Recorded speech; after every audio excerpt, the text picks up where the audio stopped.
Greetings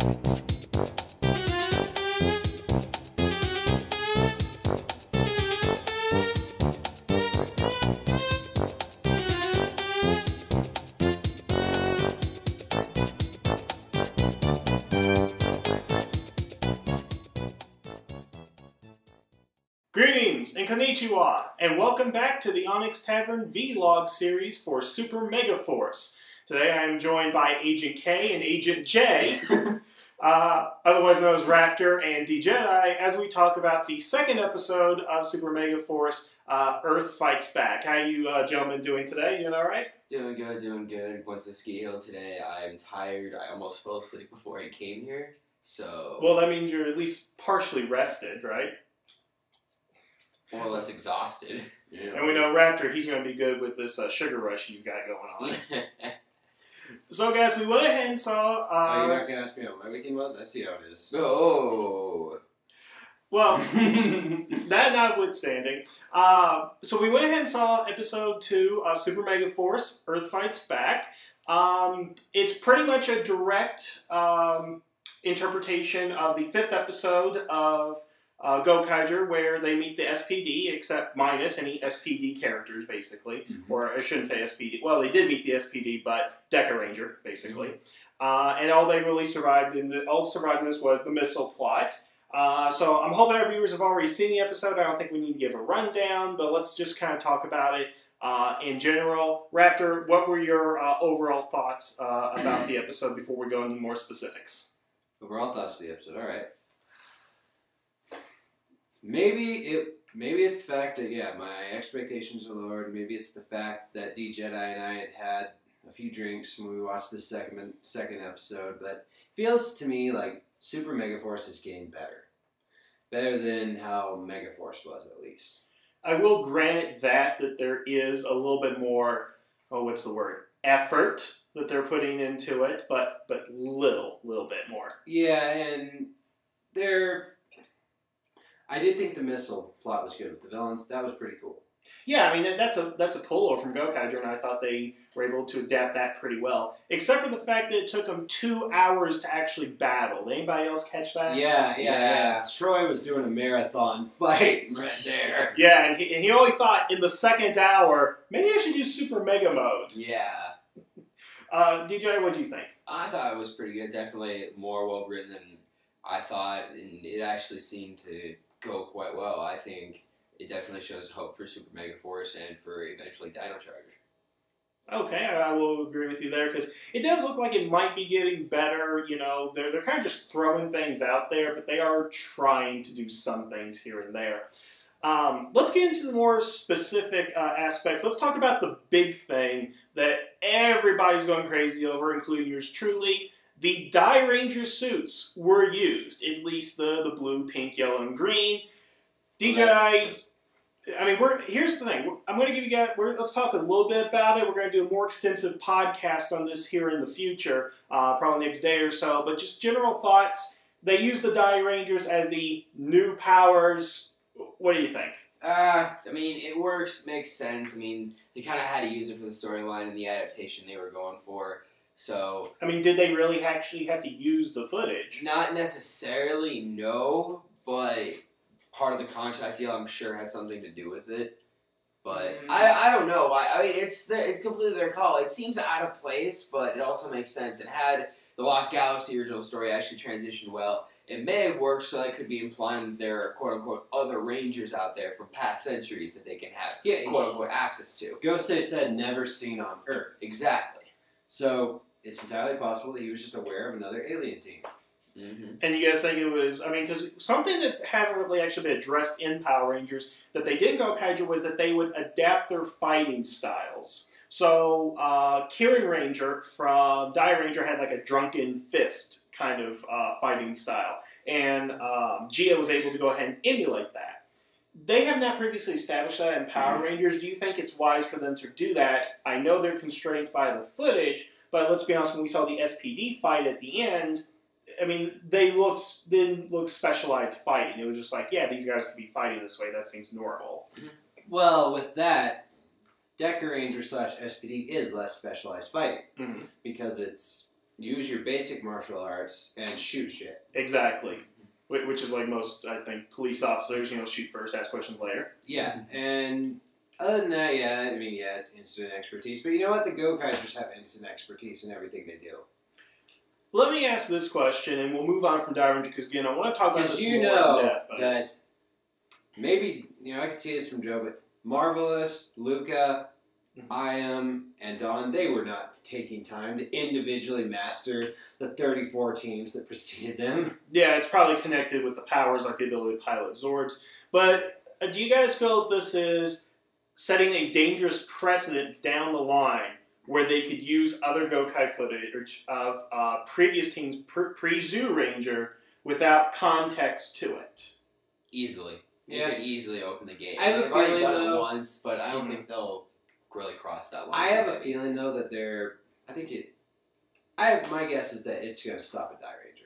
And that's kind of my hope as well. As much as I would love to see the past teams, I think lack of explanation, lack of or some reasoning. Power Ranger Jetman. Ooh, yeah. Jetman. Yeah, that actually might be a little interesting. Well, actually, that could entirely well happen. Think about the episode that's supposed to take place on the Animarium. How did the Go-Kaijers escape at the end of that episode? They turned into the Jetman. Yes. There's got to be some heavy editing to avoid that, of course. So, because there are no other Ranger teams that fly. Yes, Mighty Morphin had jetting, but man, who remembers jetting? In space galaxy gliders. They could do that. Yes, which actually would be much. Okay, let's go ahead and kind of move on, and I want to get to basically the idea. Cool. Right? I want to get to the idea of the title of the episode, Earth Fights Back. I'm not really seeing a lot of Earth fighting back, unless you just count the Rangers. No, then in that case, Earth cleans up the mess. Yeah. Which, does anybody find it odd that it's just the mall they're focusing on? Because here's the thing that bugs me. Yeah, they were being lazy, and they didn't go shoot some outdoor footage of wrecked cities. Well, I mean, here's the thing that bothers me, because again, we have to compare the Armada's invasion to Countdown to Destruction. Now, we only win this Countdown to Destruction from the perspective of Angel Grove, and we need that perspective because that's where the Rangers were from. It's what the viewer had emotional connection to. Exactly. Now, I'm not going to say we have any emotional connection to wherever the heck they are in Megaforce. What city is this? It's never named. It's never named. Okay, wherever they are, which I believe where they are is Japan. That's a different story. In any case, I just don't see how cleaning up a school in the first episode, cleaning up the mall in the second episode is really... The thing is... Let me find the right words for this, guys. The thing is, we're not seeing the scope of the invasion. The Armada is just sitting there. And it has reasons in Go-Kaiger, but the way this is played out is like the Armada is sitting there and everybody's just going about their daily lives. Like, oh yeah, we just got a giant space fleet. I mean, the last time that happened, we were nearly conquered. And here's something else to consider. Up until this episode, there's been no footage of the Armada actually being fought. Yes. So it's like everyone's cleaning up, but what the Armada death still looms above your head. Did they just like do a few bombing runs and stop? Yeah, I mean that's and let's be honest, the impact is not the same as it was for previous invasions, or what you would normally think for an invasion story. I mean, this could easily be like Independence Day. Yeah. But they're just not doing that. I mean, it would have been nice to have some outdoor footage with rubble and it doesn't even have to be that. Just like a news coverage of what's going on, a suit up. I mean, heck, you guys got suits. Somebody can dress up and pretend to be the president and say, we have negotiated with these terrorists, and I did not have... Well, I'm going to stop there. I'm too old. Anyway, so the next thing I want to go ahead and talk about on the list is the legendary database. Now, I just think that's a cheat for a number of reasons. Specifically, it's looking into the future, things that happen later in the episode. Okay, go ahead. Number one, there's a precedence for this. That being Tommy's Ranger database. Well, that doesn't even have a logical answer to it. Yes, it does. It makes perfect sense. Tommy is the most dedicated Power Ranger in history. He spent more of his life as a Ranger than anyone else. And yet he would have footage of events he was never at or witness to or happened in private. Well, he could get newscasts of He said he did visit the morphing grid, so... Yeah, now that actually is an Easter egg on the DVD, and I personally don't count that as canon. So... Is there anything that makes it seem rather uncanon?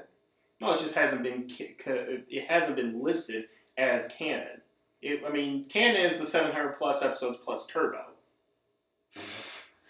The Turbo movie is canon, don't they? Yeah. No, I'm not saying it isn't. It's just the way it sounded at first. It all sounded like and Turbo and Zoidberg. All right. So, anyways, number one, there's precedence for this. That being Tommy's Ranger database. And Tensu and Gosei are supernatural beings, so they have an even better capacity for having such a database. Number three, you're taking issue with the fact that it shows things to happen in the future. That being the summoning the Delta Runner. The Delta Runner, and also pictures of the Dragon Megazord from Magic Ranger. And there were a couple of other things I can't remember. And the Lion Zord. Yeah, the Lion Zord. The Lion Wild Zord. Yeah, they say they have access to, but one of the episode descriptions says they have to go to get it at the anime. Yeah, that's what. However, but I'm just saying, it's kind of weird. I think that is simulation because Gosei and Tensu probably are aware of what Zords can directly fuse with the legendary Megazord.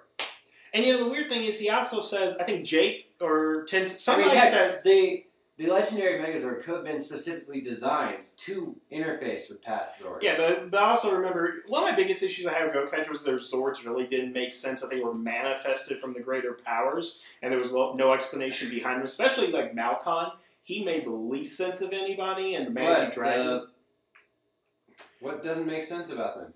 Okay, they're not Autobots in the machine world, okay? So I'm still trying to figure out how Speedor and Bear RV procreated. They're living creatures. Yeah. Alright, we're getting into a different debate right here. I'm just saying that the Zords don't make sense there, and they're not trying to give us an explanation for why they're making sense here. Because remember... Noah stated that there are Zords that they can interface with. But why can they interface with this? Like I said, that's what I'm asking. Legendary Megazord was probably designed that way. Yeah, but they're also calling... The first Zord they call is from 25 years in the future. Or, well, less than 20 years at this point. D-Jedi and I discussed this. Okay, D-Jedi, you tell me then. You're very quiet. Yeah. Well, because of them traveling back in time to the year 2005 and teaming up with the Dino Thunder, they were morphed in the current timeline. Because Dino Thunder is canon with the timeline with RPM being a different dimension. Yeah. And that's being the same thing. Since they morphed in the timeline, the powers were recorded by the morphing grid, and thus the data was in the morphing grid at the time that they were in the SPD. So in reality, the morphing grid data has been there for 20 years, but the actual morphers and powers. Well, I'm not disputing the morphing grid. And that's exactly how the Ranger keys give direct access to the morphing grid. So when you can access the morphing grid, you can access all the powers that it has recorded, future, past, different dimension, whatever. The thing with the different dimensions is that Scott entered the dimension of the rest of the series. And he didn't morph, but he was still accessing the power of the morphing grid.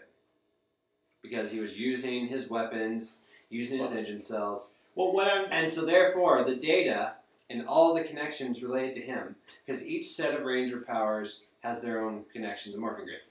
His set was recorded when he entered their dimension. And thus, SPD and RPM are recorded within the morphing grid, despite the fact that, say, the Dino Charge Rangers are not. Because the SPD Rangers morphed in the past, therefore they were recorded by the morphing grid of Gosei's time, that being the present. But the Dino Charge Rangers have not entered that time.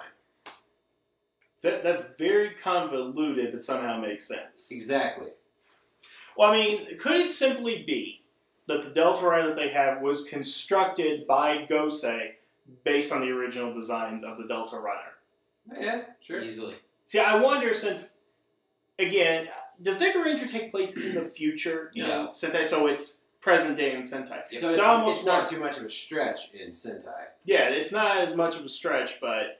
But the problem with that theory is that it works for the Delta Runner. It would not work for the Dragon or the Lion Wild Zord. Well, we know the Lion's probably going to be the exact same Lion Wild Zord, and but the others assume the Dragon will be the same. Yeah, because I think the next episode is going to be when they turn to Mystic Force, which I don't know why it's backwards like that, but you know, whatever. Yeah, it doesn't really matter in that context. Yeah. Now this is obviously not a tribute episode to SPD, but I mean, what do you think? Should they be tribute episodes like in Gokaiger, or should they be these kind of standalones where they do their own plot and really the new Zords and the powers are in the background?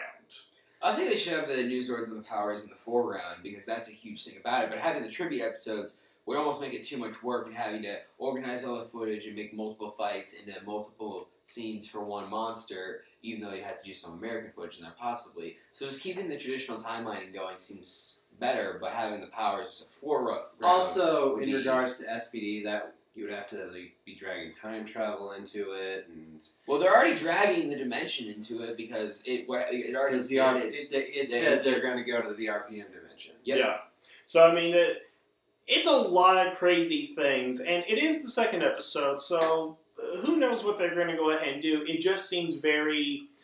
I mean, again, as we all know, where it's coming from, what's going to happen, what the footage can dictate, but also from a writer's standpoint, they need to come up with stories that tie into it. Because it just can't be, oh, we're going to rebuild them all and put Jake in the foam suit and all that, and suddenly SPD for whatever reason. Because, again, in the episodes, the reason they would turn into the SPD Rangers was tied into the fact that they ran into Deca Ranger. Mm-hmm. Well, you can take that as the fact that Noah was watching that video at the beginning of the episode, and he spent a good amount of time watching the SPD Rangers. Which reminds me, why is he so focused on SPD and Jungle Fury? Why isn't he watching Mighty Morphin? Wouldn't that be the thing to watch? It's probably just whatever was at the front of the database. You know, most. So it's not chronological. Definitely not. I bet he was looking at these files of all the past Rangers and thought he just clicked a random one. And speaking of that, is Mr. Burley like the dumbest character? I actually like Mr. Burley, but he can't recognize a Power Ranger when he sees one. But I'm pretty sure he didn't get a good look at it and know his story. I think somehow Mr. Burley thought he was playing a game that he was playing, so Mr. Burley's like, get back to the game. Go. I do find it's dumb of Noah to put his back to the open door. And well, I mean, also, it's not an open door, but like when people come in. The trick is to go to the opposite side if you're going to look up something you shouldn't be looking up. Exactly. But it's not even that conspicuous to be watching videos of the Power Rangers. They're well-known heroes. Well, not in Megaforce, apparently. Are you a superhero? Exactly! You a super... So I think that those are the main points in this episode, unless you guys have anything else to say before we go, because I think it was a generic episode. We didn't One thing I want to mention about this episode. Okay. Troy he's finally developing a personality, and he is developing an intense one. Okay, he has a motivation now. It's a soul motivation. Mm-hmm.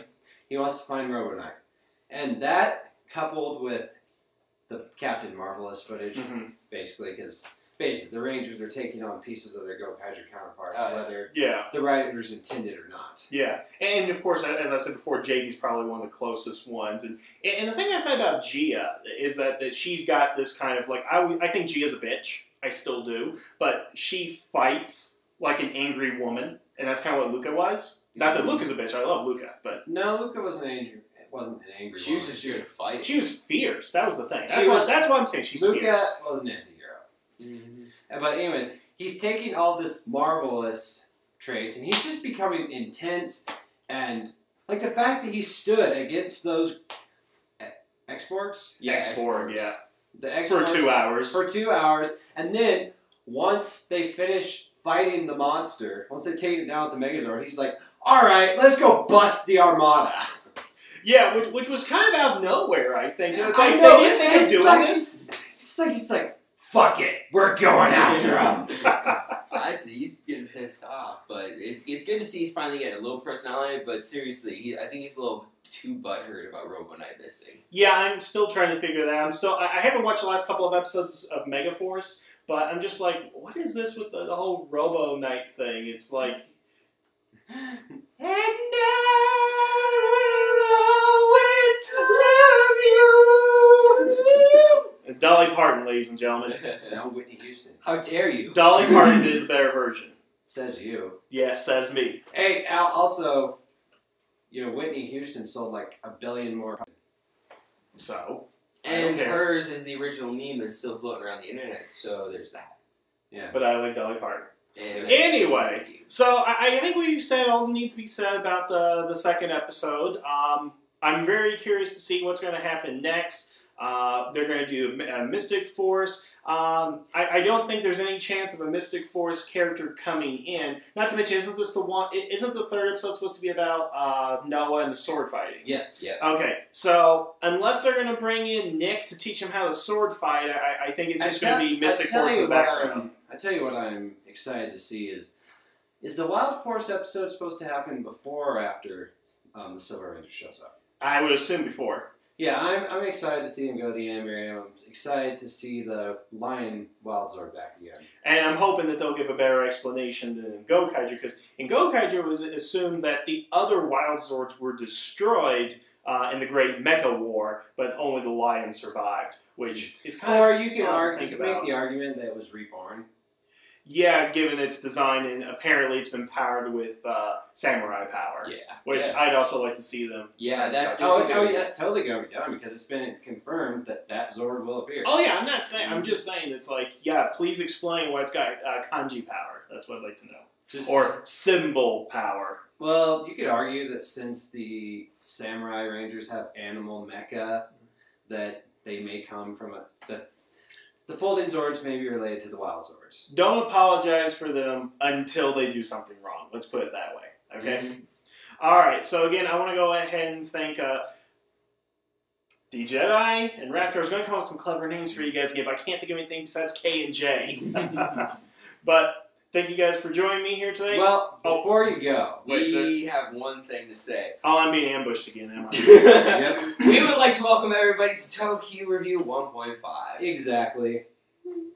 And because this guy went ahead and did it without us, so didn't even give us a phone call. What? Here are our thoughts on Tokyuger Episode 1. Well, guys, I haven't seen this yet, so... Episode 1. You didn't call us. Oh, Episode 1? Yeah, what have been our thoughts? Because you didn't call us, bro. Well, I thought I was doing that one alone. Anyways. Anywho. So, Raptor, what are your thoughts on Tokyuger? That it is insane. I agree. It is completely insane. It's just... It pulls you in about 1,000 different directions at once. It's over here, it's over there, it's serious, it's funny, and then they're changing colors, and they're like, what the hell's going on? Yeah, and Kyoryuger had a similarly crazy first few episodes, especially the first episode, but it had its own logic that made sense. Mm-hmm. There was, the invading the boss and the dinosaurs. The things were crazy with the dinosaurs, but it made sense within its own internal logic. These guys, it's like, oh, evil train! Oh, steampunk robots abducting kids. Oh, this random adult guy in the back. Oh, rainbow train. and then like conductor with his little Mr. Hat puppet. Ticket. Oh god, that's such a creepy puppet. I knew that guy was a moron. It just gets more ridiculous from there. It's just insane, but I can't help but love it. Oh, yeah. I mean, at first, when I was seeing all this stuff, I thought it was going to break my Sentai formula that I've talked about before. The 5-year rule, where, I can talk about this in other places, but basically, the third Sentai after an anniversary, third Sentai is usually serious, such as Shinkanger, or, no, it wasn't Geki Ranger. No, Deca Ranger, yes. And yet, despite the fact that it's all colorful with the gay train and the power of imagination, then we get that random line, you guys are as good as dead. Yeah, then that's kind of a weird spot. And before I came down here, I already saw the Raw for episode 2. Yeah. And it definitely does point this series, so it does kind of help confirm your theory that it is going that direction. But we won't officially know until the subs. Yeah. Yeah.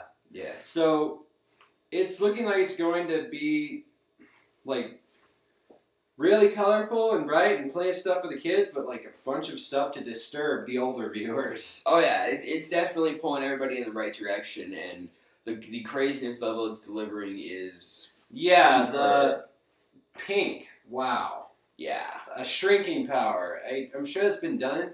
I'm not going to lie. Before. When I started watching that in the Raw, I saw that and I didn't stop laughing for the rest of it because that was the greatest thing I'd ever seen. Oh, shook everybody down. Pop, pop, pop, pop. Yeah, her personality is just hilarious. She's like acting all meek and weak, and then all Super girl! and then just like busts all their asses. Oh, man. I thought the best part was, I think I can. I think I can. I think I can. And then they finish off. Their way to finish the monster is that they have to imagine something, which I would really like to see them go a lot of different directions with that. Oh yeah, they could go so many different directions. I mean, the crying kid statue on top of each other, it makes no sense. And also, oh my god, the train thing is just taken to an insane extent. Completely insane. It's just... To get on to their mechas, they have to go through a turnstile. Mm-hmm. You know, the city's being destroyed while you're taking time to, you know, scan your pass, go through, board the train. Yeah. Another thing that I found absolutely ridiculous is that they have the white train line for when they're morphing so the enemies can't get near them. Yeah, exactly. Oh. And then Tokyo stays on the rails The whole time. which is making me think, are they just screwed if the monster walks away from the rails? I got to thinking about that. Like, what if we have another giant war, and everybody gets in the robos, and everybody's off fighting, and then here's Tokyo, and nobody's within like a sword swing. Yeah. And the monster just demolishes half the city away from the rails. On the Tokyo Slash, bringing down the train rails and having the train go by. Yeah, and the freaking Inspector Gadget level extending limbs.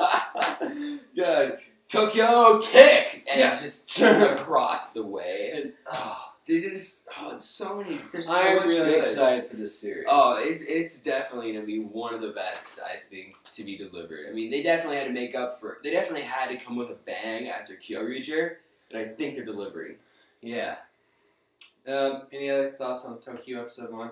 No, I'm excited to see what the subs for 2 hold and see if we can how serious it's actually going to get. Yeah, I mean, some people are thinking it's Sixth Sense level of like they're all dead.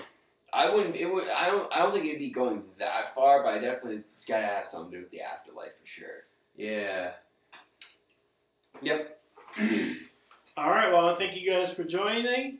Thank you guys for watching. Look for our next vlog next week. And until then, the tavern is closed.